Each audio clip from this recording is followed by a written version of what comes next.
I love me a good anti-racism workshop. From the very first one that I led back in 1994, back then we used to call them diversity sessions, I got hooked. I found it was so powerful, so exciting to help a group of people engage in conversations about their social location, their commitment to change, their desire for justice. It was really, really amazing and an early formational experience that led me down this vocational path. It's also true that it wasn't until I came to Unitarian Universalism that I found my true home in doing this work. Because before that, I used to do this work in academia and in nonprofit spaces, and it was much more of a brainy, heady thing. It was about the ideas and the sociology, which of course is very important and it's central to the work. But once I discovered the possibility of having these conversations as faith formation, everything shifted for me. It was so powerful to be in a covenantal space where we already agree to be in right relationship with each other and to be loving with each other and to return to right relationship. And in that container, to start understanding how our anti-racism work and our focus on anti-oppression and justice helps us shift our own meaning making and our understanding of our location in the world, like really deep theological questions about where do I belong and what are my values and principles and what are my responsibilities? These questions engaged in a faith context are completely different.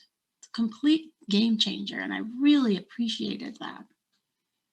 Now, it's true that I really enjoy designing a good workshop, having an arc, knowing what's going to happen, planning for things, and then having them occur the way that I planned. I mean, that's very satisfying. Yes, as a facilitator, it is one of my favorite things.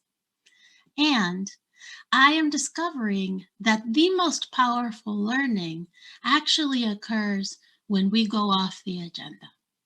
When we go off the agenda, it's usually because something has happened in the room and we need to attend to something that shifted. So it could be that someone says something that's like a microaggression. It could be that the learning in the room requires us to pivot. The questions that are coming up are not following the original plan. But ultimately, what's exciting about that is that we are responding to the embodied learned experience in that moment. We are responding to the people in the room and to the actual moment. That's something that Elandria taught me, and I want to lift E's name up. I miss you, Elandria. Embodied learning and focusing on how we do it and why we do it in the moment makes all the difference. It's praxis. It's different than just this theoretical understanding of the concepts of racism and race and white supremacy culture and all this other stuff. It's also true that when we interrupt the process and we attend to what's happening in the room, it's important to center the person who may have been harmed. And usually the person who has been harmed is a person with a marginalized identity. And that is valuable to remember as a principle in our work. We center the folks who have the lived experience and who in the moment have something to offer through their experience and through the moment.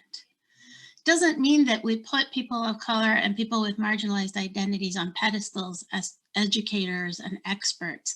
It means that we respond in the moment to what's happening. We use the holy muscle of interruption to trust that being with each other in real time is the most important learning. Understanding how power is playing in the room in that moment is one of the most important ways that we can actually decenter the traditional ways of doing things. Because otherwise, in our own educational settings, we still have white supremacy culture dominating and running us. And that's what we are trying to decenter. So I lift up a prayer for all of you who are engaged in this important work of keeping it real, of keeping connected to each other and saying what's true in the moment.